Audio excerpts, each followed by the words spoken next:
start tonight on One Music with Sylvain Armand. Sylvain, how's it doing today? How are you doing today? I'm sorry. I'm great. I live in Stockholm, in Sweden. We are not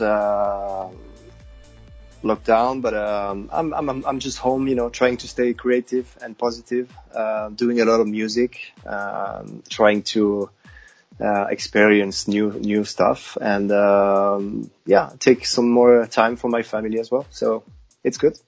So it's morning time there right now, right? It's morning time, yeah. It's exactly 8:52 a.m.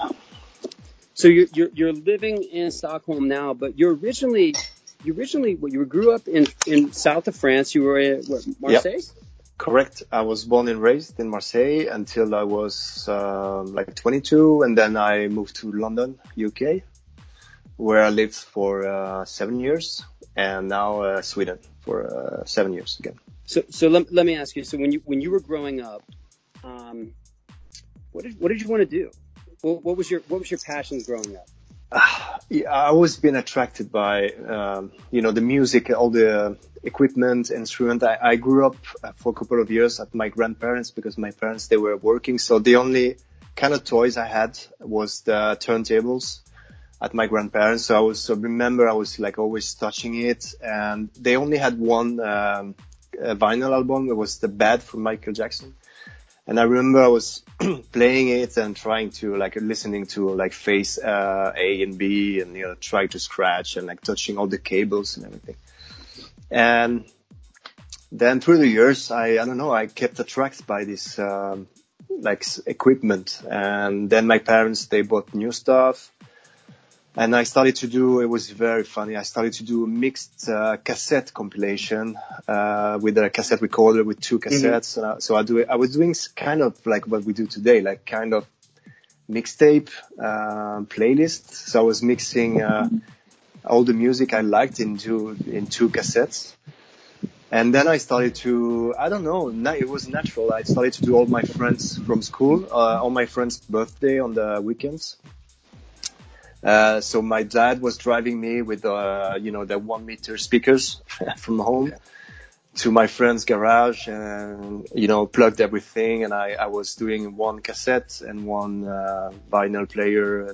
And I had back then only, I think, 9 or 10 songs. So I was repeating the whole set 20 times.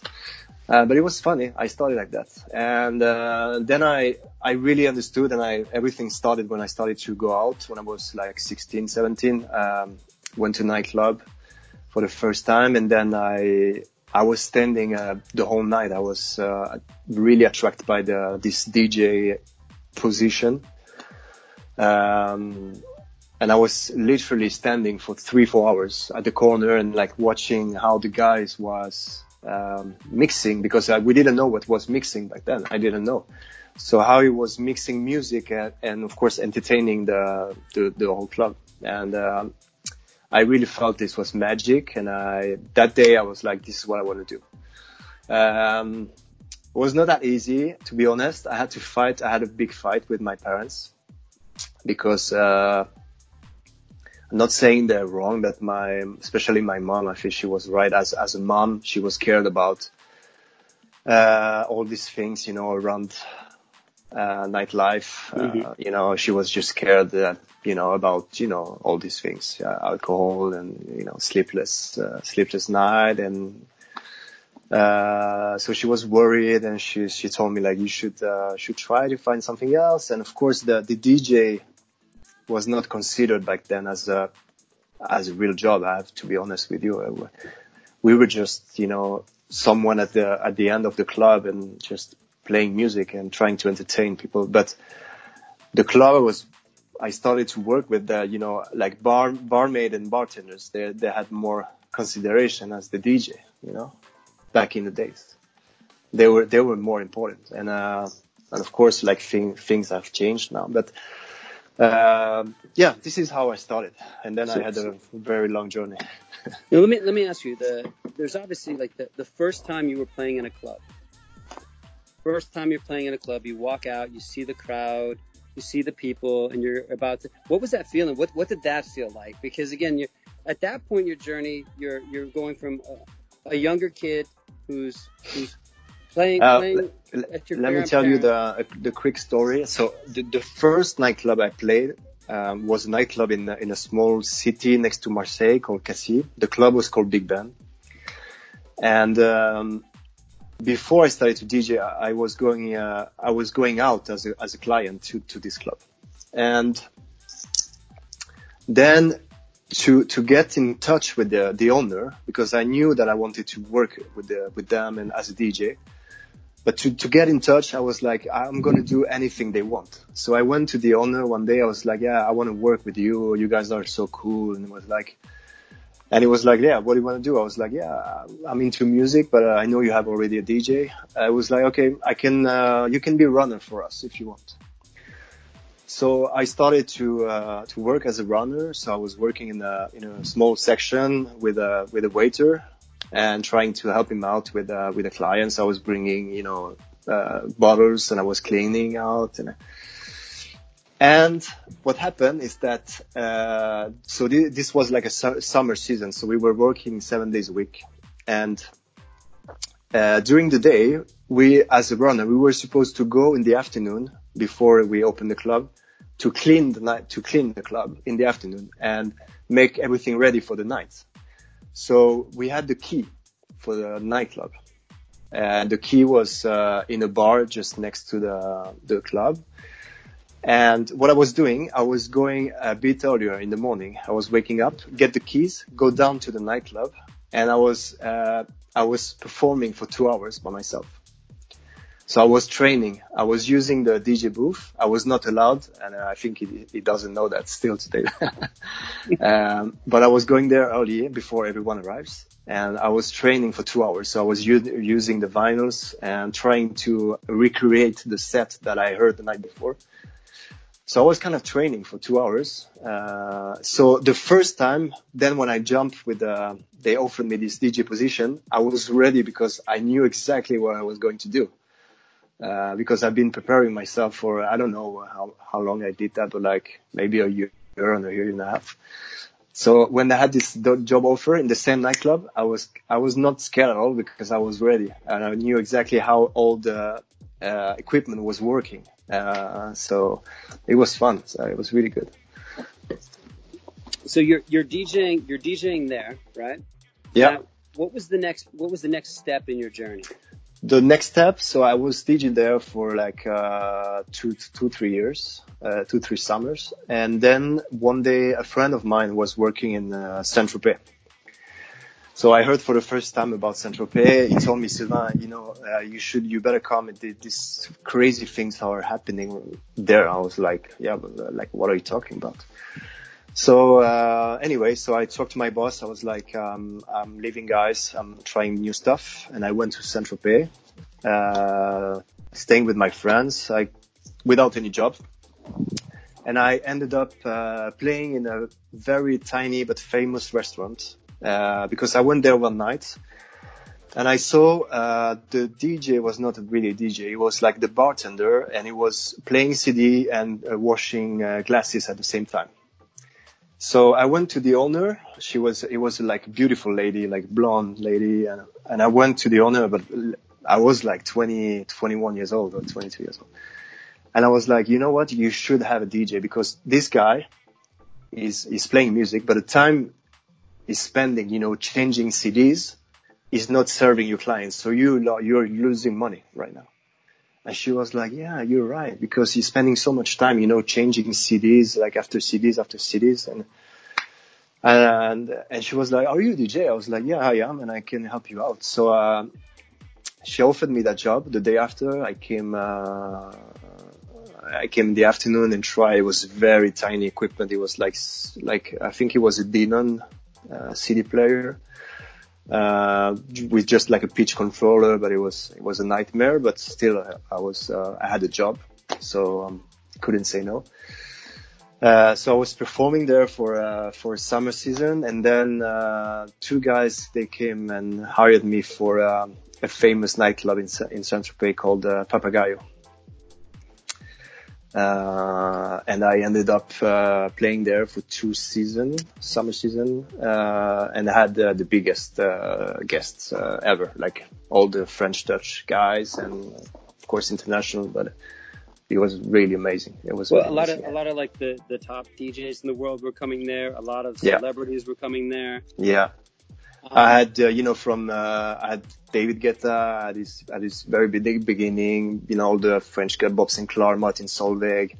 But then, of course, a lot of, like you said, celebrities. I did perform for PDD nights because he was a lot in Saint-Tropez back in the days with his friends. So they were coming, and it was standing. I have crazy picture, like standing next to me, and like giving me a hug, and with the mic. And it was like really cold days, and I have to say it was one of the best DJ musical experience education that I could have, because it was so international, so mixed, and I have learned a lot from the crowd, and I think this what made me really strong today. So you stayed, you were playing at Papagayo for how many years? How many years did you play? Two summer season. And then I was not, so I was supposed to go back to my hometown for the winter season. But of course, after all this excitement in the summer, I was like, what I'm going to do? I will be depressed in Marseille. So I said to myself, I need to get something new. And at that time, I had a good friend living in London. So we were just like texting. And he was like, if you want to come, just come. I have a small apartment, but you can stay with me and maybe try to find something. So I went to my mom and dad and I say, I'm leaving again. Packing my bag to London. And my mom was like convinced that I was staying for a week, probably coming back. But I stayed 7 years. So you go from Marseille to Saint-Tropez to London. To London. Now let me ask you. You were pretty young when you're making this journey. Like, what was there any fear? I mean, it was fear. It was, but I knew at the same time that it was the right move because otherwise nothing will happen. I understood very early that I had to move. For everything, to meet people, of course, for my English, because I couldn't speak that good English when I was in Marseille and Saint-Tropez. I started in Saint-Tropez because we have to, because of the crowd. But I knew that it's going to benefit me at some point. But of course it was fear, and I haven't seen my parents and my sister for many, many years. But I think my mom, she understood, and she knew that I was right, and that it was good for me. So when she saw that everything was going well, she stopped to be worried, and yeah, I stayed 7 years in London. But it was a big step for me, a really big step for me. So you were in London from what year did you get out to London? I went there 2006. And so, I mean, during that period of time, like London was possibly one of the hottest places in the world for nightlife, and it was the bottle service and the spenders and really the environment in general. I remember when I came to London, it was only 1 or 2 big clubs. It was a famous one called Movida. But it was impossible to... Actually, Movida was run by... the owner was from UK, but they had a lot of French waiters that were working in Saint-Tropez. So when I came to London, I started to recognize some faces, like really, this guy looks familiar. And they were working in Saint-Tropez in like beach club or nightclubs. So they kind of helped me out a little bit. We started to hang out, and I couldn't find any job for like 4 or 5 months, something like that. And then I ended up playing in a bar in South Kensington, a really famous bar. And one night I saw 2 guys at the corner of the bar. They they came for 3 or 4 nights in a row and just watched myself playing for a couple of hours. And the fourth night they came to me, they were like, introduced themselves. They're like, we are opening a club in a few weeks. We are looking for a DJ resident. Would you be interested? So I jumped with them, and I ended up playing for that famous club called Crystal in London for 2 years. It was really, really crazy. And the good thing is that they really trusted me in terms of music. So I was allowed to, to do whatever I want music-wise. Of course, they knew that I had a lot of experience through my years in Saint-Tropez, and so they kind of knew what they were doing. But it was really magic. I have to say we had 2 fantastic years, the biggest clients, one of the best crowd in London. And of course, a lot of people that were traveling just for the weekend. Like I knew some guy from Italy, Lebanon, they were just traveling on a Thursday just to spend Friday, Saturday at Crystal and back on Sunday. So it was amazing. So now after London, now I think I'm making sure I'm understanding your journey right. Now you end up packing up from London and going and doing Ibiza? Did Ibiza happen? I did Crystal for 2 years, and then for some leasing problem, they couldn't get. They had to move somewhere else, and I guess the owner there, they couldn't manage to find another place, so they had to shut down the club. So then I was living in London, so I had to find something for living. So I started to play a couple of clubs, like do some monthly residencies here and there. So it was a couple of clubs called Bougies. I had Jalouse, I had Raffles, China White. So I was playing a little bit everywhere, and then Saint-Tropez called me again. So the group Nicky Beach called me, and they offered me a summer position as a DJ in Saint-Tropez. So I said yes, and so the winter season was finishing in London, so I went to Saint-Tropez just for the summer. And I started to do Nicky Beach, but since I was able to do whatever I wanted in London, and I had owners who were trusting me music-wise.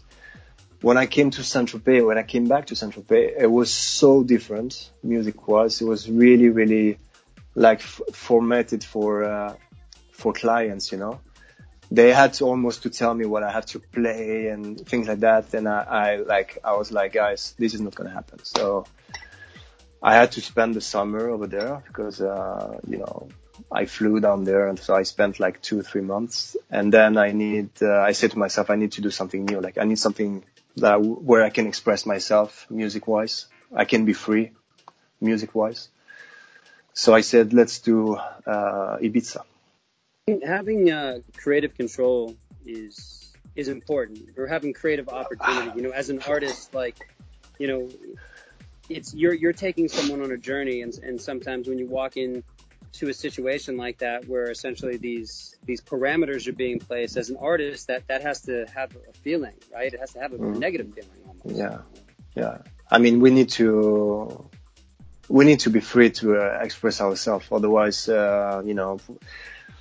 when the music doesn't come from the heart, there is at some point there will be a problem. But I'm not saying I had some amazing experience in Saint-Tropez. I've learned a lot from Saint-Tropez, but that time I reached the time I needed to go next level a little bit, So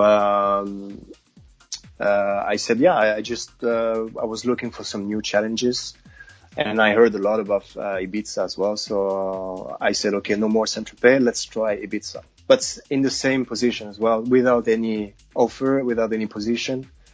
I just went there. And I've been always close to DJ Sinclar. So I am in Ibiza, and he's performing Pasha one night. So I was there with, I think I was there with my girlfriend.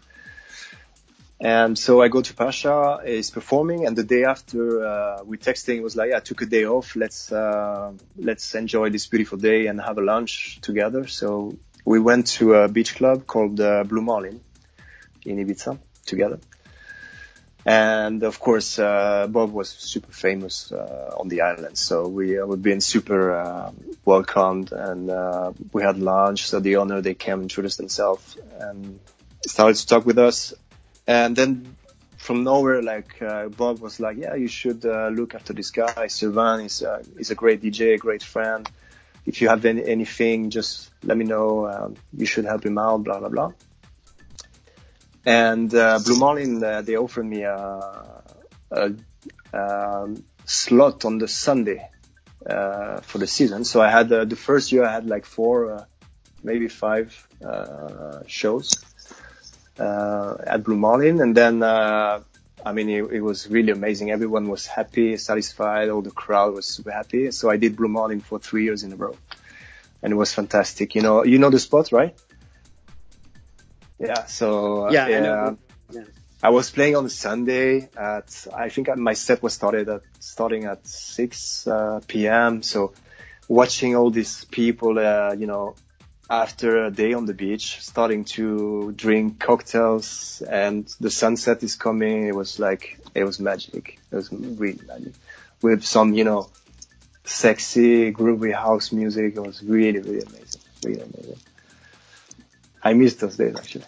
Yeah, it's Ibiza itself is just a very magical place. People say it, and I remember hearing it. From the States. Like, I'll be honest, if you're involved in nightlife and you live in the States, Ibiza to us, it's like a pilgrimage. It's like a place that like you aspire to want to go and visit and experience. So it was always very special to me. I got to go for the first time probably 10 years. It's probably been about 10 years since the first time I went was about 10 years ago, but even experiencing it for the first time, like, and just envisioning, because even as you're speaking about it and me envisioning you DJing and the sun kind of going down and the people, the energy level of the people coming up, like it's an awakening, and visually I'm, as you're saying it, I'm seeing it, because it's just that type of place. There's a lot of magic and memories happen on that island.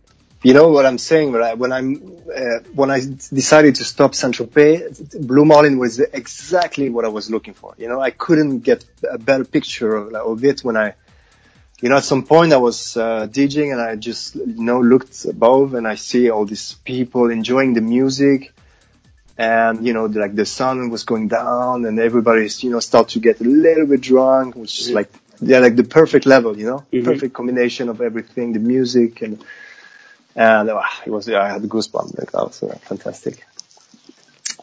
So this was my debut in Ibiza. So I did 3 years with Blue Marlin, and so you saw at the same time I was moving from London to Stockholm, because so at the end of 2000, this was 2011, so my girlfriend got pregnant, and we didn't want it to stay in London because we couldn't afford it. It was really expensive, especially with a child. And she said, like, let's go to Sweden because it's amazing, and I have my family there, my friends, and I was like, yeah, fair enough. I'm traveling a lot. Let's do it. So we went to London, and like through all these years, I always I met, I don't know why, but I met a lot of time 2 DJs. So they're Sebastian Ingrosso and Axwell. I met them a lot on tour, on some different venues, and we started to keep in touch. And when I moved to Stockholm, these were one of the first guys I started to hang out with, and they always be super nice with me. They always told me like, if you need anything, just let us know, and things like that.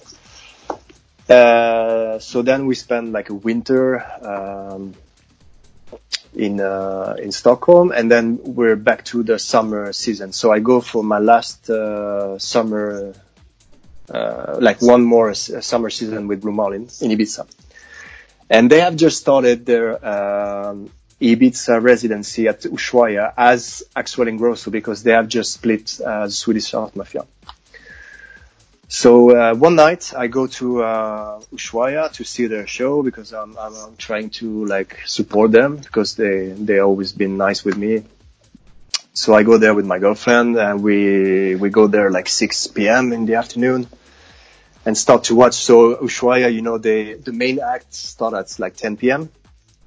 and before they have like 2 or 3 performers. So everything started at 5 or 6. And the first thing I've noticed when I came to Ushuaia was like they were playing really like aggressive music. And the guest was playing like, yeah, really, really aggressive. That something that was not fitting with the moment. Something that was not fitting with the beautiful sky and the sunset. And, you know, the beautiful girls that were like on the crowd dancing with the sunglasses. Like, it was really like hard. And I remember I was shocked, because this was not that I was really expecting, music-wise. Anyway, so the 2-3 DJ guests, they're performing, and then it's time for Axwell and Grosso. So they jump in, they do their show from 10 to 12. And then we go backstage, and then I talked to Sebastian a little bit. He was like, "Hi, how do you feel? Like, did you like the show?" I was like, "Your show was amazing. Like, production is insane, and the set was amazing. But the only thing is that the guys before you, they were like smashing it. I was not saying that they stole the show, but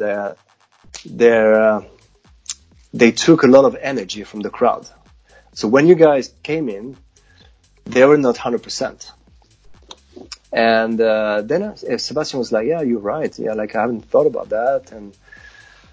And then we talked about, because we spend a lot of time together in Ibiza. We have kids that have the same age, so every year we spend a lot of time together. We do like some dinners and, you know, like beach. You know, we just hang out and talking a lot about everything, not only music. And that year, we like, he was like, "Yeah, but what do you think? What do you suggest?" I was like, "Yeah, you should bring someone that is." But I would never thinking that he could actually ask me anything. But I was just saying, like, you should find a guy that is playing maybe a little bit more housey, you know, a little bit more techy, and try to build the night, you know, like step by step.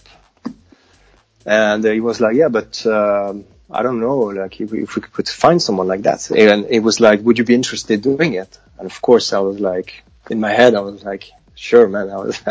I was dying for that, you know, but also big responsibility, because I don't know if what I was saying could be right, because I didn't know if the crowd was ready to, because they were so used to listen to that like hard EDM drops from 6 to 12.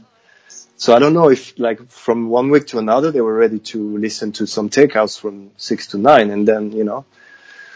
But I took the risk, I took my responsibilities, and it works properly. I had such an amazing feedback from Ushuaia owners to the crowd, to the VIP section, and of course from the guys themselves, from Axwell and Grosso. They really enjoyed it, and I did support act for them for 3 years in a row.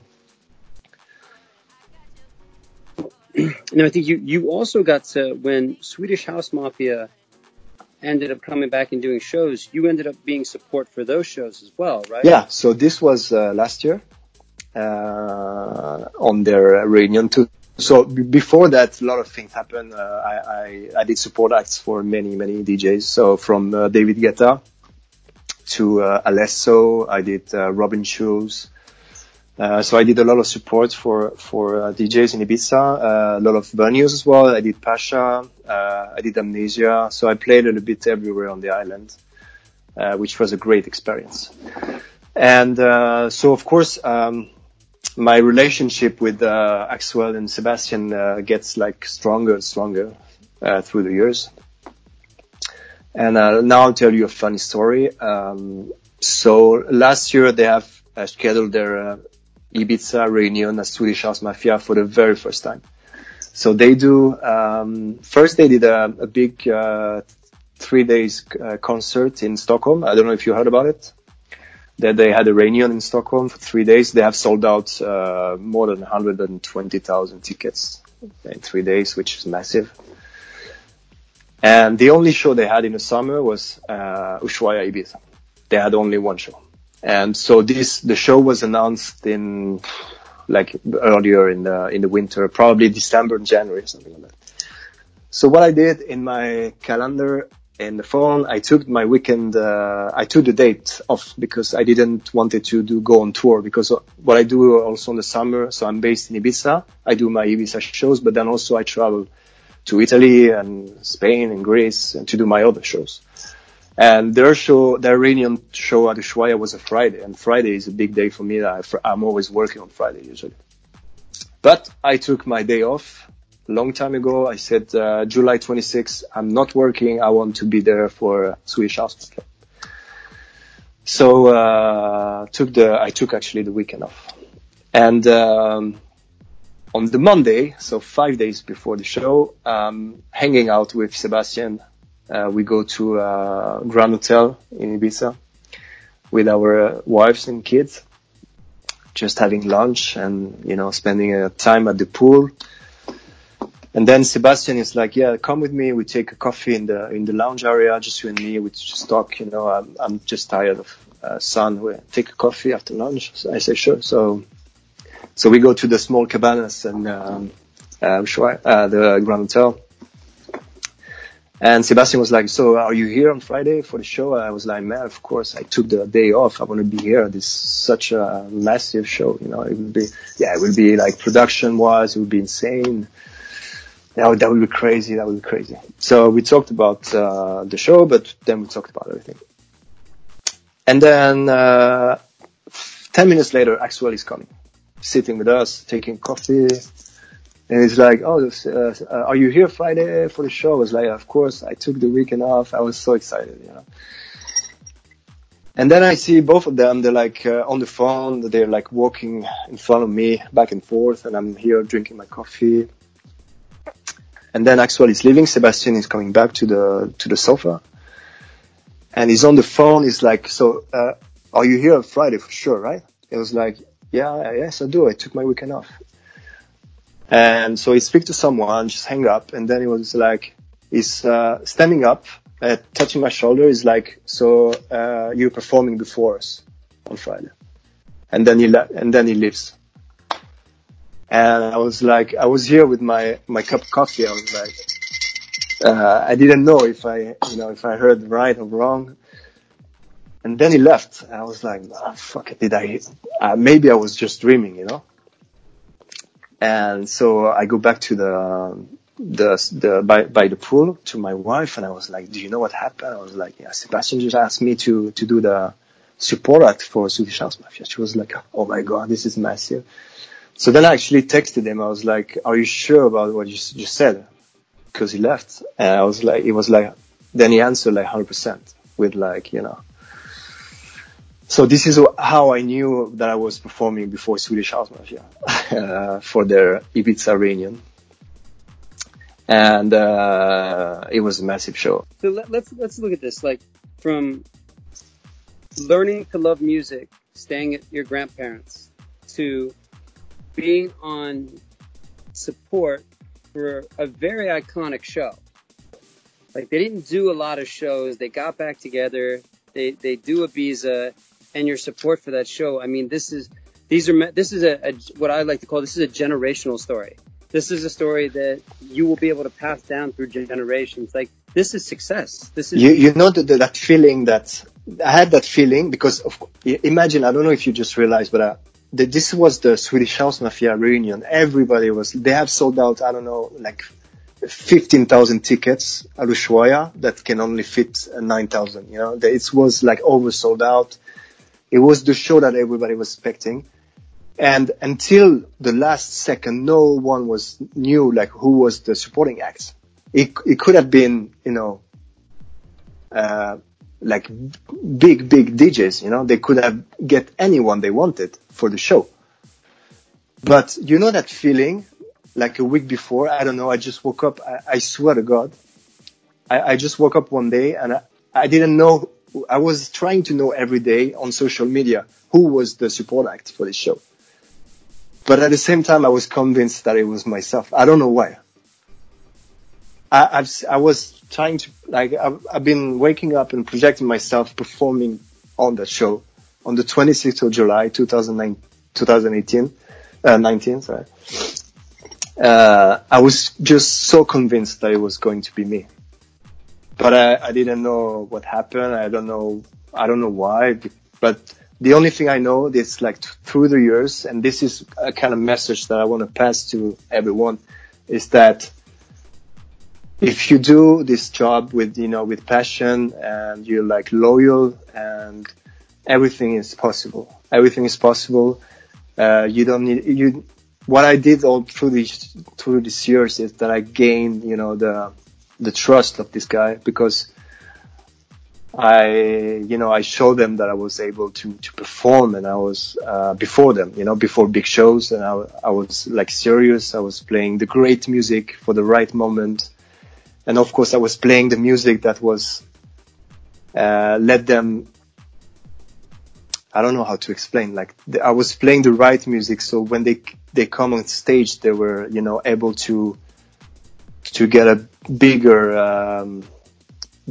effect on the crowd. You know, I don't know how to explain. It's like I was entertaining the crowd, but I was not taking out their energy. So when they come on stage, you know, everybody was, like, ready for their music. They could really notice, like, a change, but still I was getting people on the mood. And it's a very, very difficult job. And this is what I've learned, all my journey, because, like I said, Tropez and all this London stuff, they made me so strong, because I've learned so much, and I've learned how to know things that maybe sounds really basic and simple, but, like, how to perform as a opening act for a big DJ, it's the key of the night, you know. If you have the good opener and a good act before the main show, this is the key. Like, you cannot fail. Like, you cannot fail. You're gonna get the best show ever. You're helping to curate that journey. You're helping to set the tone. You're ensuring that that you're not burning energy, but you're creating an experience. It's it's essentially like the waves of the ocean. Like, you're creating the flow that then adds into the experience, and it's very important. You know, I remember hearing David talk about this before, and the wrong support act can really can ruin everything. Can ruin the night, can ruin the experience, can ruin that interaction with the crowd. Yeah. So there's a lot of synergy that has to be in play. This is what I learned. The warm up is the most important part of the night. If you fail with that, you can bring whoever you want, like the biggest act ever. They will fail because people, they're not in the mood. How did you feel playing the Swedish House Mafia show? When you it was a 90 minutes show, and it felt like 10 minutes. It was so fast. Like, I did enjoy every second, but I got so much love from the crowd. It was amazing. And at that time, I was releasing a single called Silence, and people already knew all the lyrics. So they were, like, singing and everything. It was magic, but it was too short.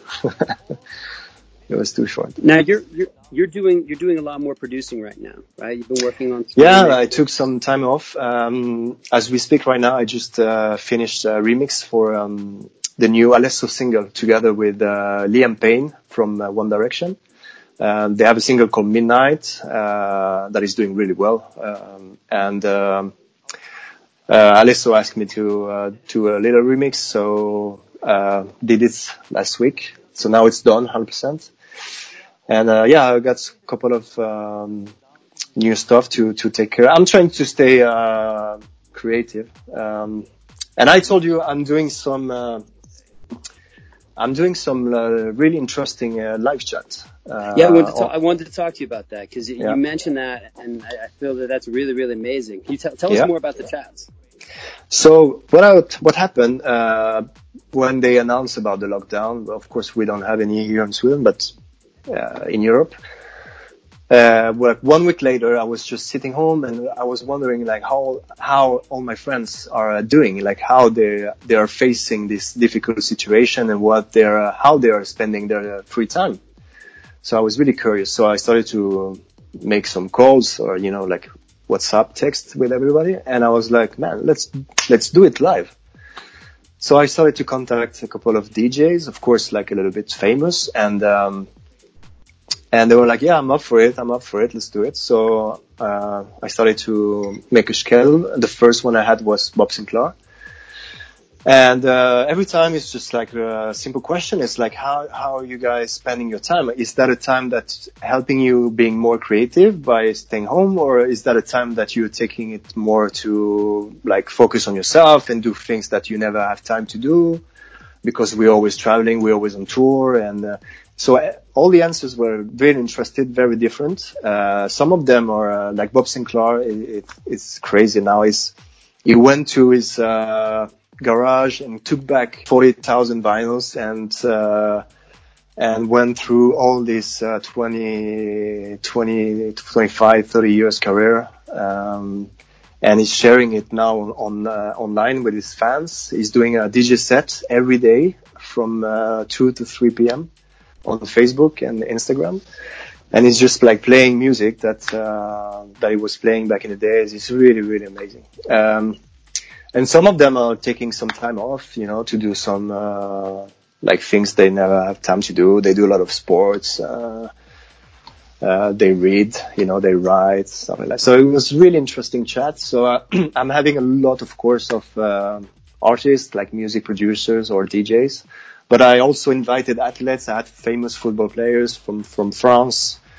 So I was talking with them like how they manage like staying at home because they used to train a lot, like 2, 3, 4 hours per day, and now they have to stay home. So how they manage to stay in shape, so when they back on track. I had people from the fashion industry as well. So I asked him how they, if they're staying creative and like designing at home, how does it work? So it's really interesting. And next week I have some 1-star Michelin chef. So we're gonna try to cook together and like give a little recipe. So we're gonna cook with the fans online. Really interesting. Yeah, really interesting. This question, you've got a good group of like very creative and artistic people. Is this? I gotta ask, like personally, is this also helping kind of even like your creativity, like the conversations? Is it kind of helping you think creatively or keep absolutely. in a creative mind? Absolutely. Yeah, definitely.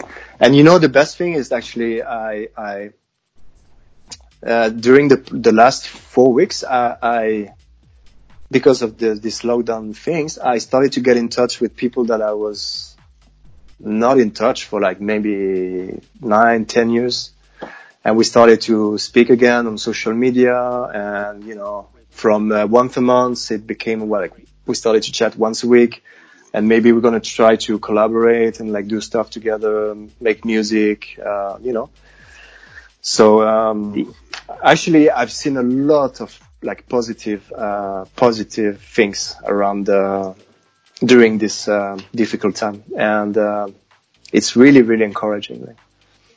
I was going to say like when we ask someone to look at pick a positive thing that is occurring with the way the world is right now, a lot of people say they've evolved and reconnected. It's two very important statements. They're finding ways to evolve themselves through self-reflection, through creativity, but they're also finding outlets to reconnect. They're finding the time right now to reach out to people they haven't talked to in a while and reconnect and re-engage different types of relationships, which I think honestly, it's a very, very bad time, but to find points of positivity, those are two very positive things. Yeah, definitely. But yeah, so through this live chat, I've seen a lot of like positive comments. People there like saying thank you for, they spend the live is not that long. I'm trying to be like to do it very. So I'm trying to do it around to stay with my guest for like 20-25 minutes maximum, because after it's quite boring. But I'm having a lot of positive comments, so I'm really happy. So I know you're going to be recording a set for us, and it'll be part of our journey here together. Give me an idea. What can we hear in that set? What musically? Where are you at creatively right now? I think what I would like to do, and what I like to do in general, I want to share my musical journey. I want to share everything I did the last 15 years, but in an hour set.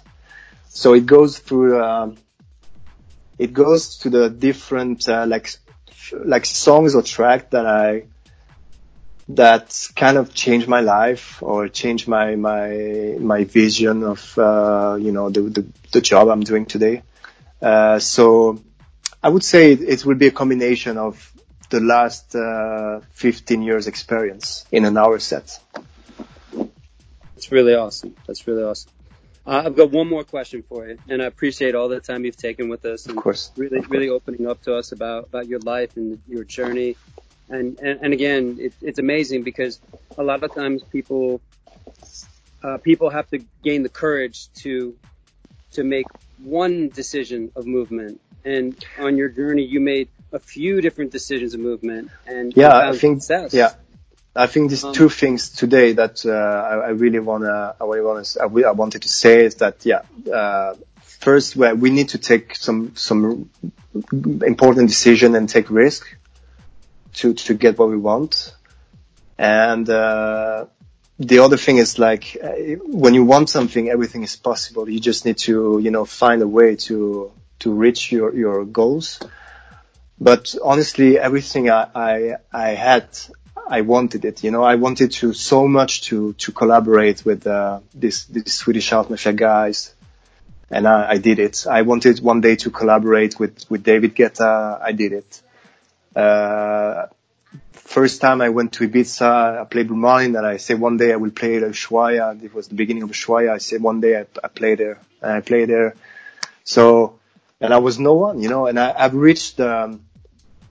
We will get to know each other through the years, but I've been able to perform like the sickest stages in the world, like Tomorrowland and stuff, like without any kind of release, song release and stuff like that, just because I was DJ. And a lot of promoters nowadays, of course, and this is like a very positive message that I want to share as well. Like a lot of promoters or club owners, they're misunderstanding today what is a DJ and what is a producer. It's like two different things. And I really want to help out here some of the DJ that feels that bad because they're bad producers, but they're good DJs, Like all my career, like 90% of my career has been based on the DJ job. Like this is a proper job. And producing music is another job. So of course you can combine. Some of the DJs are famous to do like both really good, but some of them are good DJ, but they're bad producers, or they're good producers or bad DJs, But I really want to help out the young producers that feels like then maybe not the good producers, but they're great DJs, and they should let people know that they're good DJs, finding out a way to express themselves, even if they cannot manage to produce and to get a good song out on Spotify or whatever. But they should let people know, let the world know that they're a great DJ, because they have a lot of opportunities. I appreciate the time you took with us today. Honestly, you have a very inspiring journey. My pleasure. You've played at some of the most iconic clubs in the world, and obviously you've got a lot of memories and stories, and I appreciate you sharing those stories with us today. So anytime.